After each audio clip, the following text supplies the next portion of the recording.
Friends, if there's anything I've learned in the last decade of caring and advocating for the good of creation, it's this. Our efforts are way more effective when we work in community with like-minded people. Of course, community is valuable in and of itself. As human beings, we were made to belong to one another. The trouble that our planet is in, I think, has a lot to do with the fact that people have become disconnected from their need for one another and for the more than human beings that make up the whole community of creation.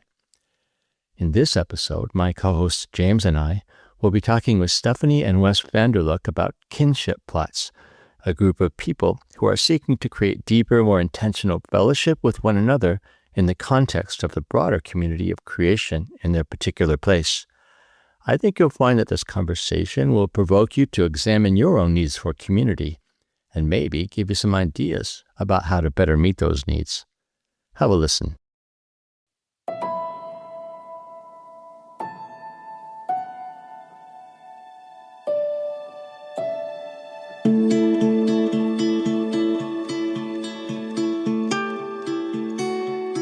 Welcome to the Earth Keepers podcast. This podcast is for people who seek new and better ways to love and care for the earth. It's a podcast for anyone who is deeply concerned about the harm being done to the environment on a local and global level. It's a podcast that builds community and connection between people of like heart and mind, people who believe that earth care should be integrated into every aspect of life, and for many in the Earth Keepers community, that includes our spiritual lives. Welcome, friends, to the Earth Keepers podcast. Hey, friends, we are going to have a very interesting conversation today with the founders of Kinship Plot. But another reason it will be interesting is that Executive Director of Circlewood, James Amidon, who's also my good friend, is joining me. Welcome back, James. It's been a long time since you've co-hosted with me, way too long. And the reason for that, I'm sure, is that you've been really, really busy with some exciting new developments at Circlewood. What's been going on? Yeah, thank you, Forrest. Well, first, it's really good to be back on the podcast. I have missed recording with you, and I'm very excited about our guest today. And you're right, it's been a really busy season at Circlewood.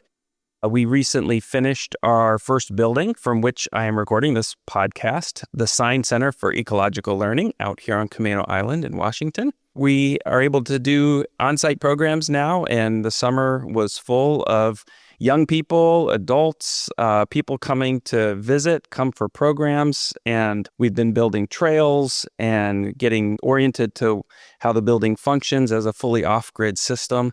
All that kind of stuff's been very, very exciting. So it's a time to slow down now for Circlewood a little bit and do some long-term planning, and the opportunities before us are incredible. Yeah, absolutely.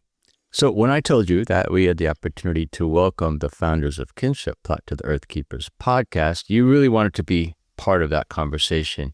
Yes. Tell us why. Yeah, partially because I'm particularly interested in new expressions of faith and community that intersect with creation and social concern. And our role in Circlewood is to pay attention to what's developing. And these are really exciting experiments. Circlewood's one of them. So whenever we hear of somebody else doing something unique and different, we are really interested. And we often love to make connections and learn from what they're doing and share that with our listeners. So I'm really excited to learn more about Kinship Plot and how it came to be and what it's offering. So with that in mind, I'd like to introduce our listeners to Stephanie and Wes Vander Lugt. They're coming to us from Charlotte, North Carolina. They are the co-founders of Kinship Plot. And we'll start our conversation, Wes and Stephanie, by asking you to orient our listeners a little bit to who you are, what you do day to day, and something about the relationship to the place where you live. So Wes, why don't you start? Sure. Thank you so much for having us. Just a delight to be in the virtual room together. So my name is Wes, and I, with Stephanie, co-founded Kinship Plot 4 years ago. And it's a co-vocational expression. So I'm also a teacher and professor. Stephanie's a therapist. We come together to lead Kinship Plot. It's here in Charlotte, North Carolina, where we have resided for more than a decade now. And Kinship Plot is growing in really exciting ways in the northeast part of Charlotte. And we are rooted on 5 acres there. Yeah, and I'll just add my greeting, Stephanie Vander Lugt. I'm really delighted to be here with you all. As Wes said, we co-founded Kinship Plot and co-lead it. That's how I spend half my time in bringing that to life. And my other role is I'm a clinical social worker. But there's a lot of integration. I actually focus on how nature and earth are part of the healing process. And so I integrate that in my direct practice as well.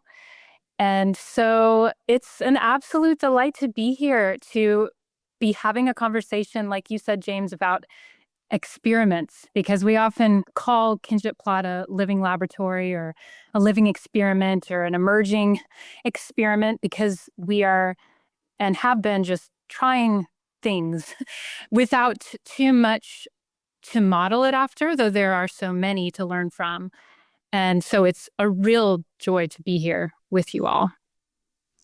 So why don't we start with just defining what Kinship Plot is, if that's even possible, and maybe how it came to be.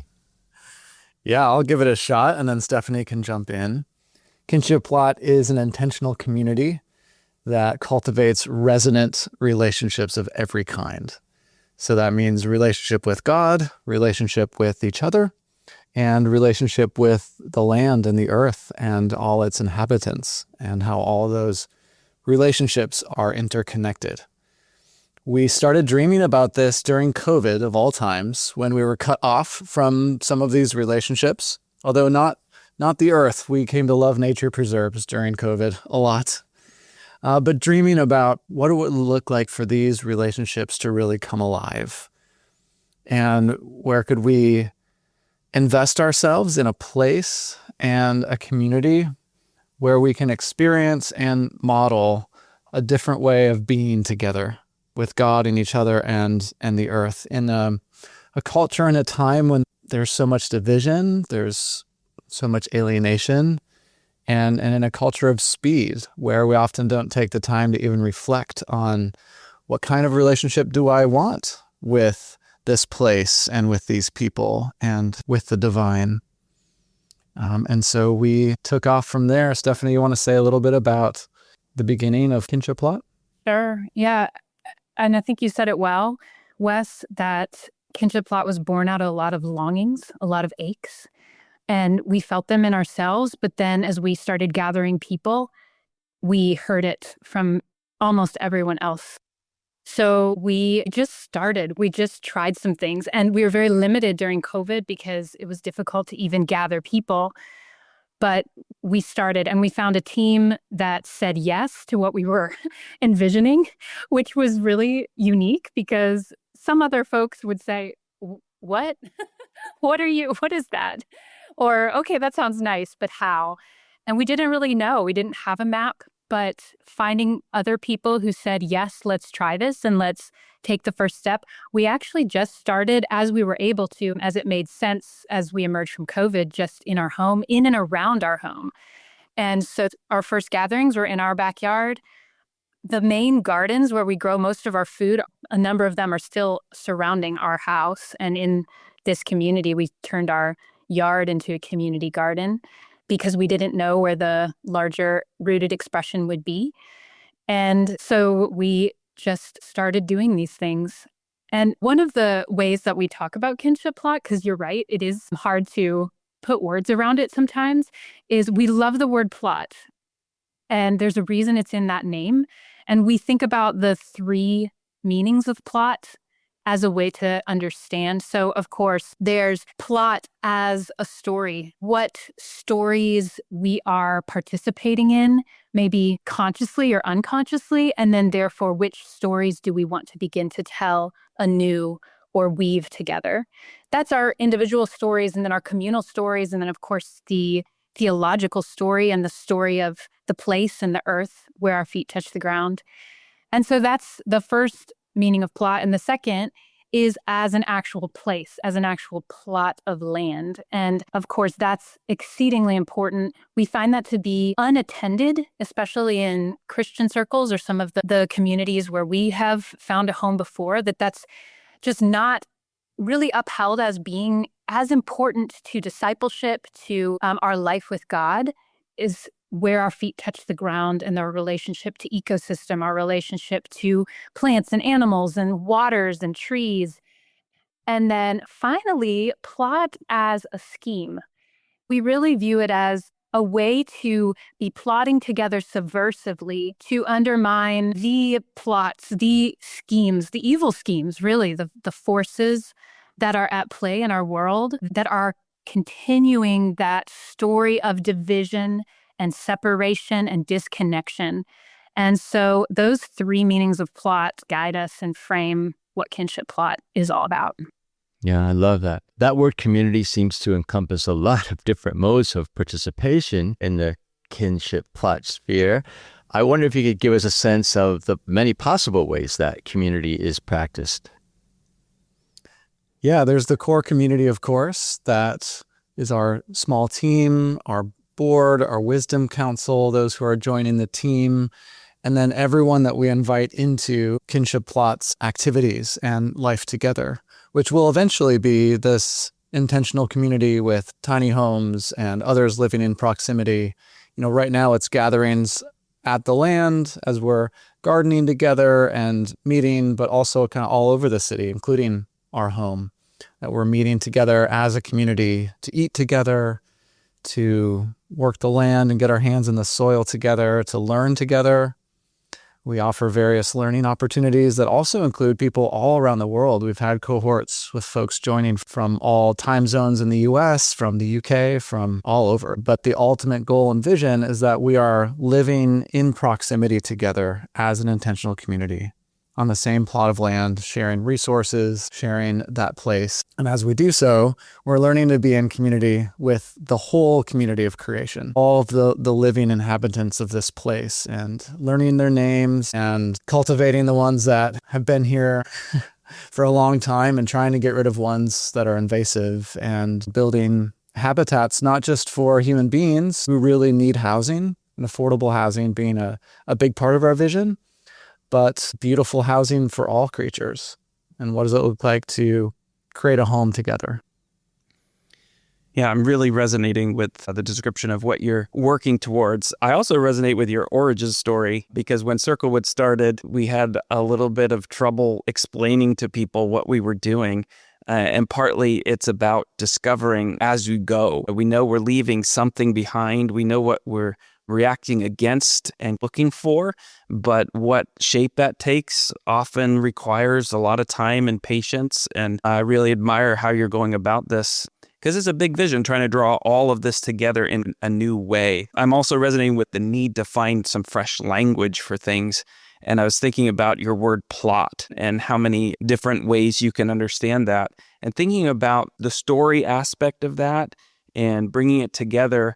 I'm wondering about the stories that make up Kinship Plot, the people, the land. Can you give us a sense of what life in that community is like? And is there a particular story in which you see the vision of Kinship Plot coming together? Yeah, there's probably going to be multiple stories, but I can think of a couple recently. We plant a lot of things in our food forest, but we did a number of potatoes and onions and invited the community to come and harvest. And it just so happened that the church where we're sharing land, they host a freedom school. So they had 60 scholars from the community, and they asked, can they come out and harvest potatoes and onions? And we said, okay. And we had probably close to 40 young people, children, just descend upon the food forest. And many of these are young people and children that have never really gotten their hands in the soil, not anytime recently, or maybe not very often at least. And so we did a demonstration on how to dig up potatoes and how to find onions. And you would look out into the food forest and you would never know that there's potatoes and onions out there. But once they learned how, it was better than an Easter egg hunt. Some of these kids, just to hear their squeals and their excitement and how much they loved learning how to find potatoes and onions and said, when can we come back?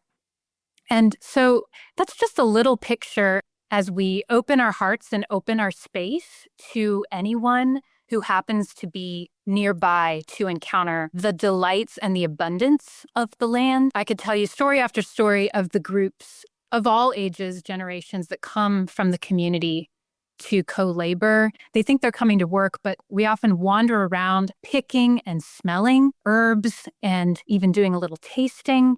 And to see how moved people are in so many ways by just that experience of a container of invitation to encounter and be encountered by plants, by animals, by herbs, by trees, and to interact with it. That's often what comes to mind when I think of stories of Kinship Plot, how it expresses itself. One of the stories I love to tell about Kinship Plot is the first kinship dinner we had in our backyard. We've continued to host these kinship dinners, various locations, both in our home and around the city, elsewhere.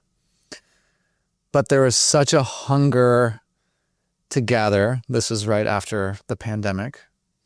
But also just the beautiful opportunity to be together outside for community and at every level. We gathered and had time to be quiet and listen to the birds and recognize the other community members of creation that were joining us in this feast, to appreciate the food that we were feasting over in a slow kind of way, and just to celebrate really good gifts. We often don't pause to celebrate the daily gifts that we're constantly receiving, whether fresh air, the food that we're sharing, relationship with each other. And every time we gather for a kinship dinner, I think it's the simplicity of that celebration that's so moving for people.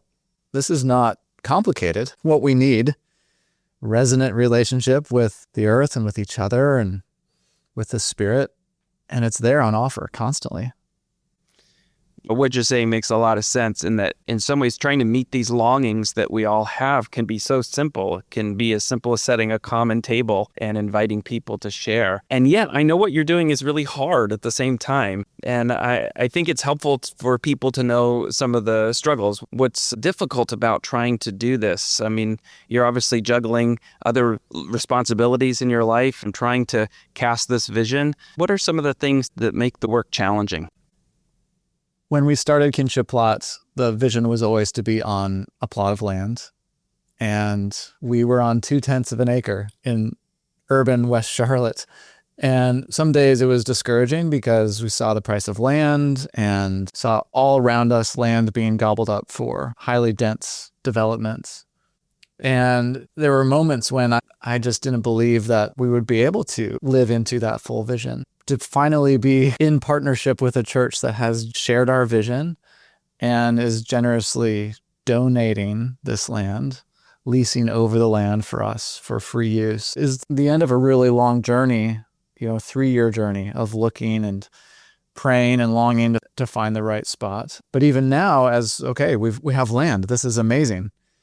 How is the land zoned? What are we able to do and not able to do on the land? 40 years ago, there was a pond here, and when they expanded Harris Boulevard, they filled in the pond with construction debris.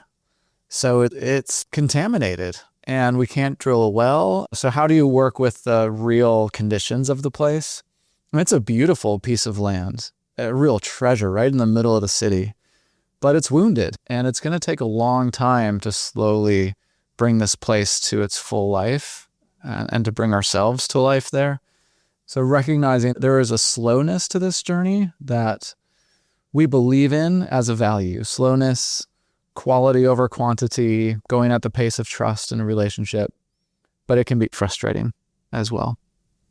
So I have to say that one of the things that's really fascinated me about Kinship Plot as I've learned more about you is this motif, as you call it, that emphasizes contemplative practices that lead to action. And honestly, in terms of practice, I think most people would think of those as opposite ends of a spectrum, right? But how do you make sense of that dichotomy? And what does contemplative action actually look like in the life of a community? In Western cultural traditions, there is this tendency to divide up the parts of who we are. That there's my thinking part, my feeling part, my doing, so head, heart, and hands, however you want to articulate that. But we're whole people. Action is always unconsciously or consciously connected to what we're thinking, what we're feeling, the state of our heart and mind, whether for good or ill. So part of that value or that motif of contemplative action is wanting to be really intentional about connecting these aspects of our humanity and our common life together.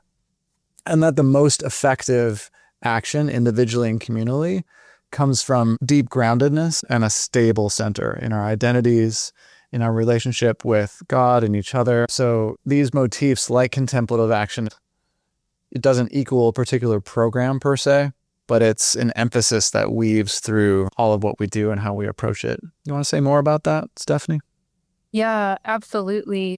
And I really appreciate what you said about the different parts of us. And I'm thinking about how we, in reflection on action, which is another way of saying it, or action on reflection, seeing these as part of the same thing that's always happening and interwoven. There really isn't a difference between what you're doing and how you're thinking and sensing. We like to separate these. In fact, we see it in a lot of the climate action conversation or climate crisis or the anxiety around living in an age of mass extinction, where people will immediately want to say, well, what should we do? What should we do?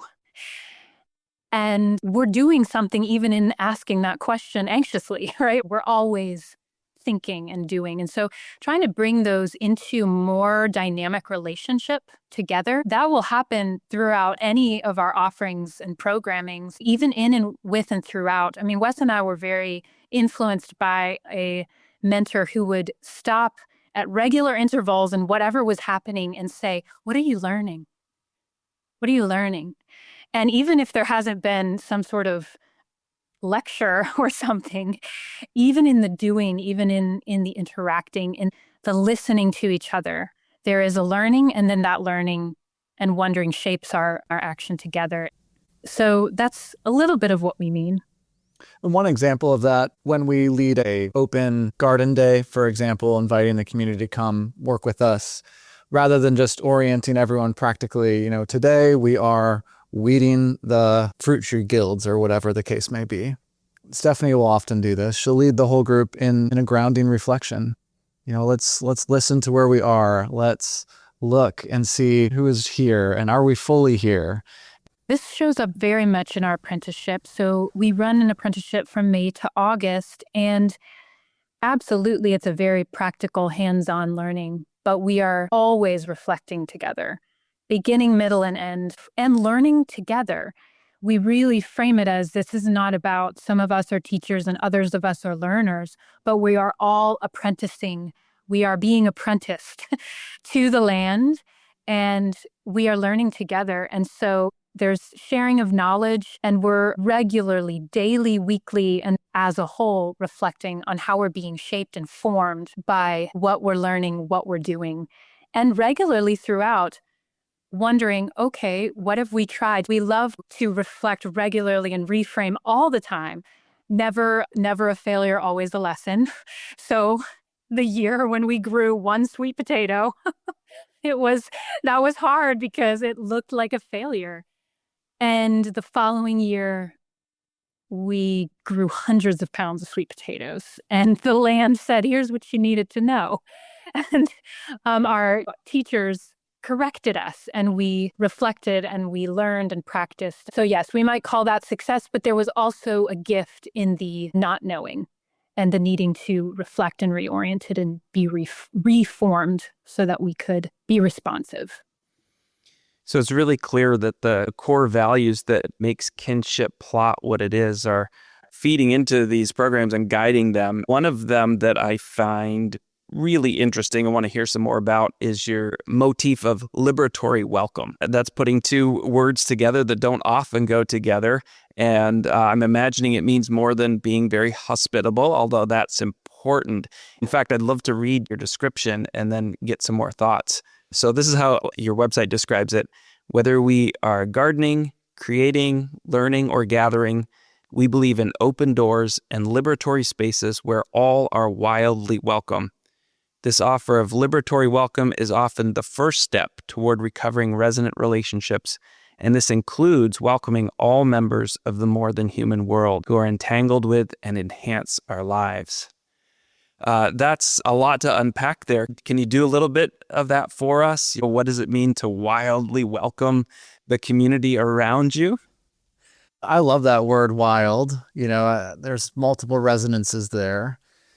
But for me, part of it is wild welcome. You can think it's large. There are no limits on this welcome. So anyone is welcome in any capacity, completely who they are. So often I find no matter the space, whether it's in a nonprofit or a church or other communities, we always have conditions on our welcome. It seems. And some of that's natural, and it's good to have limits and things to a certain degree. But to have a wild liberatory welcome means it's going to be messy. We can't predict what will happen when we open the doors that wide. And we want it to be more expansive than just human welcome as well. So the wild is also resonant of the world in which we live and not wanting to walk over all of the other creatures that are in this place. What does it look like to have a wild welcome for the trees and the birds and other aspects of the place as well? How do you break down that word liberatory? So obviously it's connected to liberation and what it means to be set free and set others free and allow everyone to be set free in the things that we do together. Oftentimes, our most liberating activities do need containers and invitations where we say, here, within this space, be free. And that is often what we're doing. We are creating a container for a gathering or a dinner or some work together. Because within that constraint and that invitation, that container, it actually is amazing how people feel more free to be able to move around and interact and be encountered. And I'll give you a very specific example. In our urban context, when we first arrived, we had this front yard space, but it is right up against a very busy road. And we have small children and we invite others with small children. So we created a fence. And within that fence, we were able to grow food and actually have life and have a liminal space where we ended up interacting with our neighbors and being able to invite people in, even though we built a fence. Because at that point, it was now within this space, we can be free and you can be free. So now I can invite you in. And so maybe another word that I like to use is containers. Oftentimes, our most liberating activities do need containers and invitations where we say, here, within this space, be free. And that is often what we're doing when we are creating a container for a gathering or a dinner or some work together. Because within that constraint and that invitation, that container, it actually is amazing how people feel more free to be able to move around and interact and be encountered. Yeah, it's a way of actually reimagining limitation as a place of abundance. That pecan tree is only going to give pecans. It's not going to drop walnuts for us.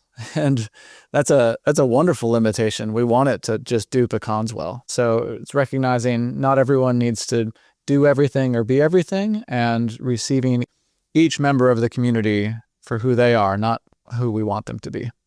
A wonderful thing I just want to mention is the church that we are partnered with. This is their phrase. We actually kind of riffed on it and now share it with them. They do talk about everyone being wildly welcome and really practice that as a church community and welcoming all.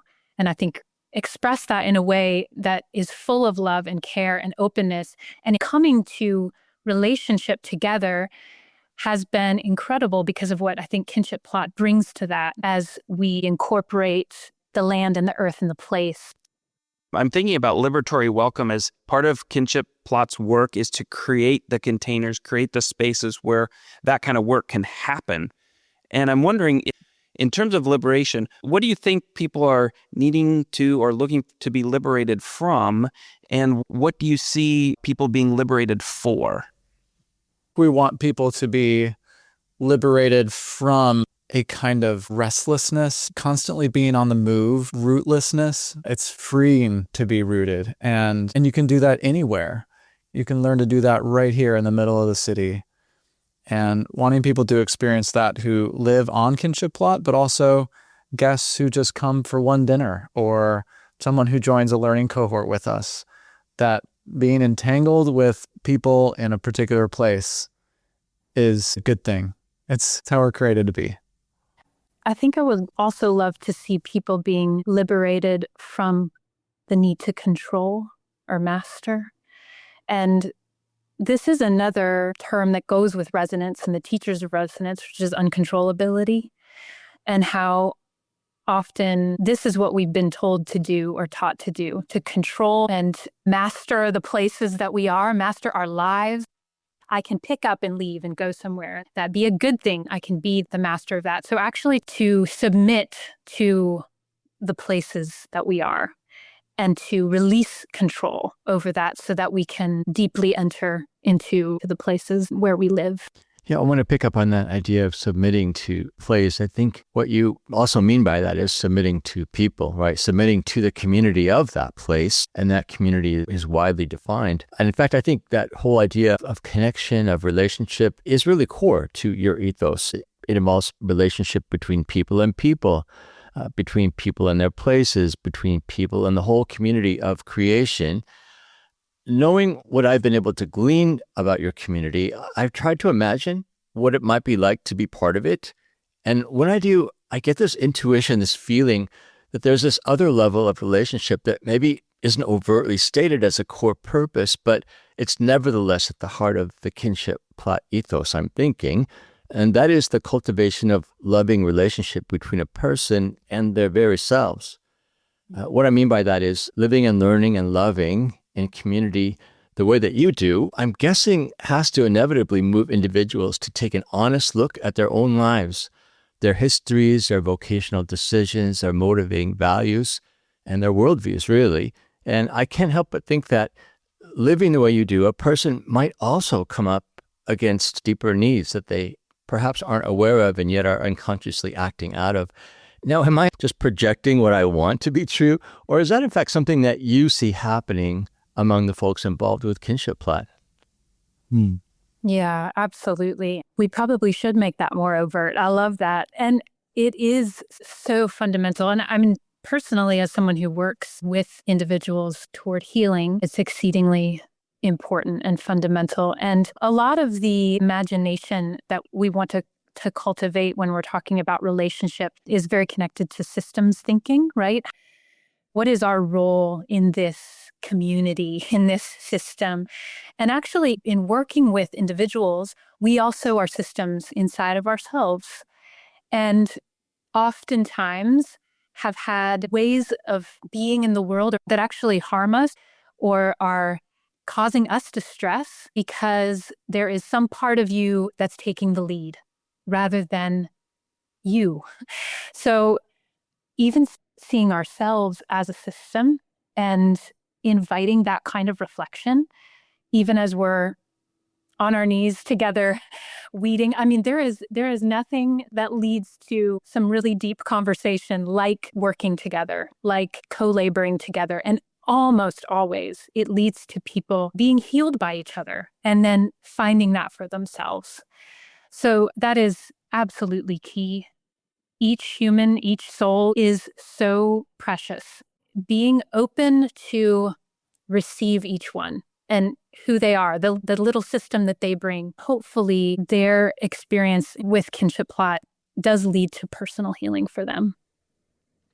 You know what actually spawned that question in particular is, again, I was doing these imagination exercises, wondering what it must be like to be where you are.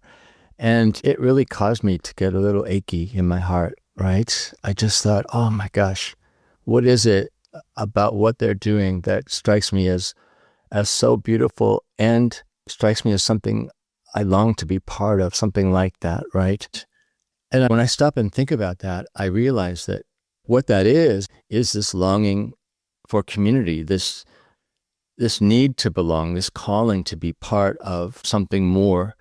And I've experienced that before and really thrived in those contexts. But those are really hard contexts to find or even to develop. And so I've had to put aside that part of me and ignore it so that I don't always feel sad or always feel the longing. And that's not exactly a healthy dynamic, but it's an example, I think, of what I mean by people coming to love themselves, to have better relationship with their selves, their deeper drives, their motivations, their essential self.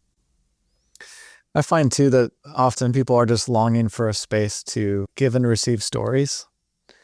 And I notice that a lot, whether we're gardening out in the food forest or at our dinners, that people are just sharing parts of themselves, part of their stories, and kids sharing with adults and vice versa, so the intergenerational aspect of Kinship Plot, I think, is really important too, seeing each other in different parts of the journey and almost seeing adults recover a little bit of their childlike selves as they're just out and about, kind of in wonder over this place.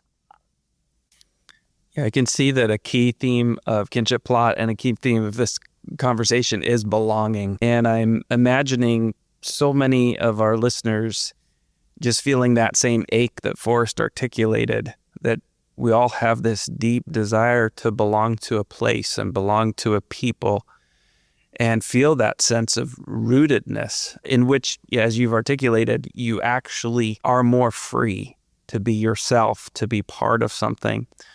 How would you counsel those who are listening with that ache to maybe take a step or two towards more resonant relationships, towards putting down some of these kind of roots, which can actually be scary? It can make us feel vulnerable. We don't always know where to start. What kind of advice would you give to people? One of the practices that we suggest in some of the cohorts we've done is the simple practice of learning names. And this can be done at any level, and human as well as other than human, whether you have a small apartment and whether you're living in a larger place. You can learn the name of that tree outside your window. You can learn the name of one native plant in your neighborhood. Learn the names of your human neighbors. Speaking of stories, I really believe that names are a portal into story, into really getting to know the history of a person or a creature and what makes them tick and what they need. So that can be done at any level. Yeah, absolutely. The other thing I would say is begin small, do something. We didn't really have a map, but we had longings and we knew how to do some things. And so we just started doing them. And a lot of that actually had to do with making invitations. So I often will say, consider the invitations you can make and then consider the invitations you can receive, because it does take intentionality. This is not an easy linear process. Being in community is not always easy. And so the other thing that I would encourage is having whatever it means to increase capacity for what is hard about community.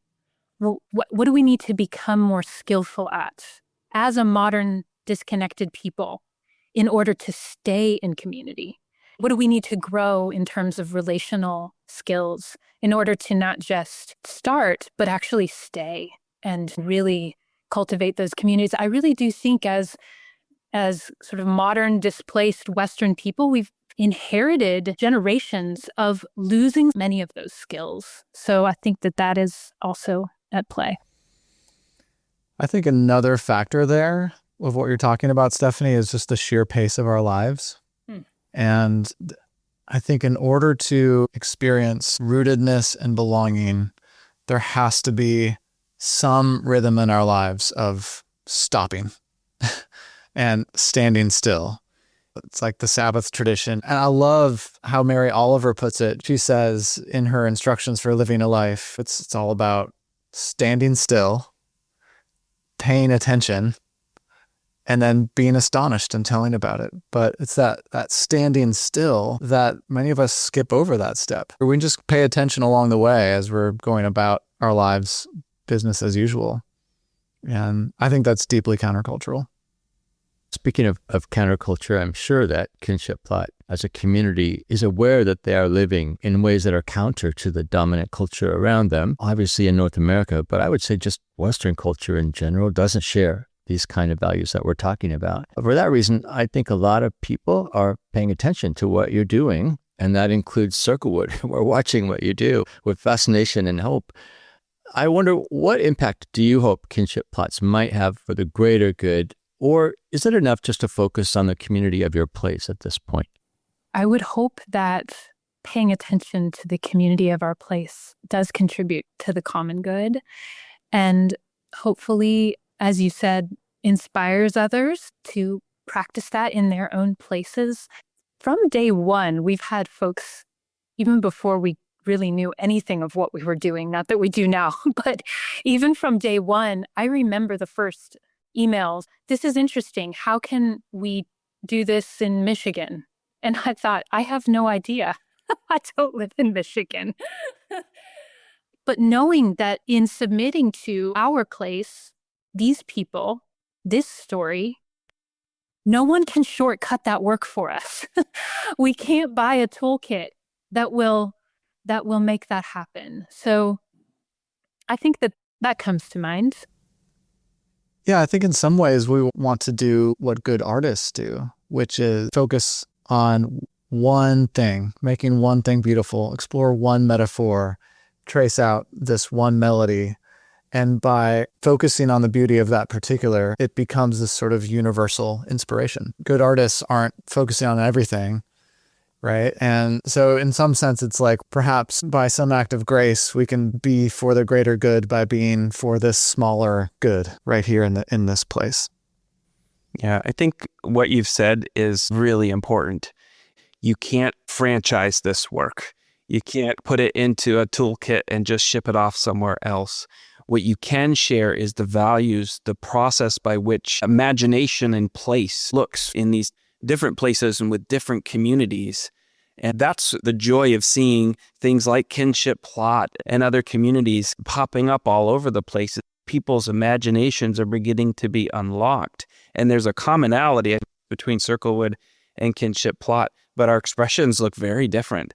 And that's a strength.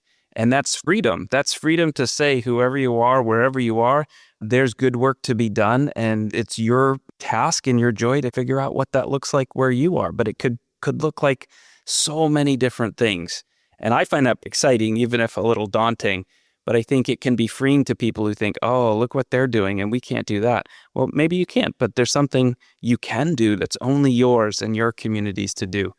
And I'm just hoping more expressions like Kinship Plot can pop up. What you're doing is helping people begin to see what's possible. So I want to say thank you for your work and your conversation with us today.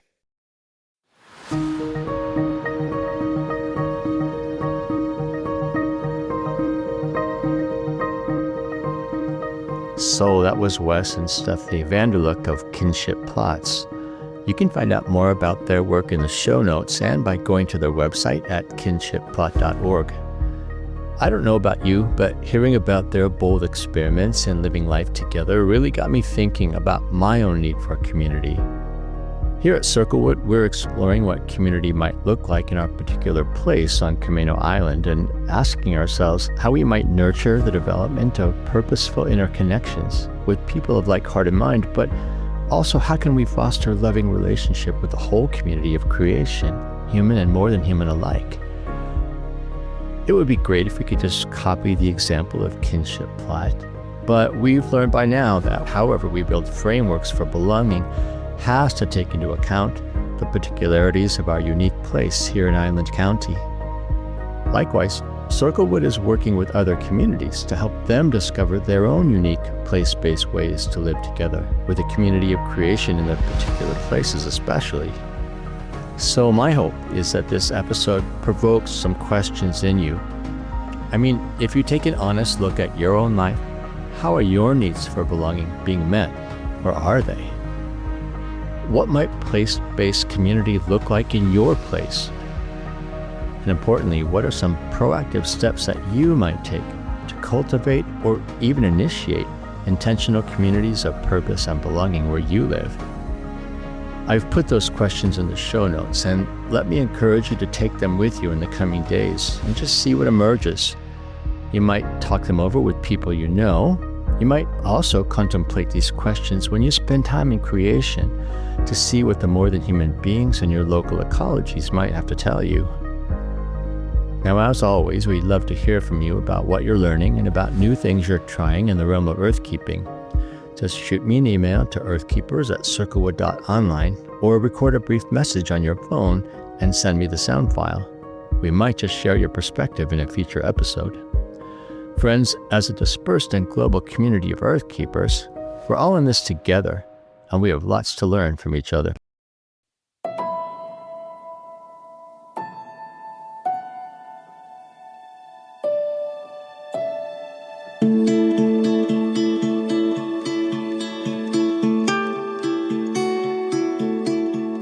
Earthkeepers Podcast is a production of Circlewood, an organization that encourages people to pursue a more ecologically conscious faith. Our executive producer is James Amadon, and our sound engineer is Dave Olfers. Jocelyn Gentry is our communications manager, and Forrest Reed and Levin Poltavsky are the composers of our original music. I am Forrest Inslee, your podcast host, and I'm really grateful for the time you spent listening to this episode. If you would, help us expand our reach by following or subscribing to this podcast on your favorite listening platform. And be sure to go to our website to sign up for a podcast newsletter. If you know someone who would benefit from hearing this podcast conversation, it would be great if you could send them a link. In any case, I hope you'll join us again for our next episode of the Earthkeepers Podcast.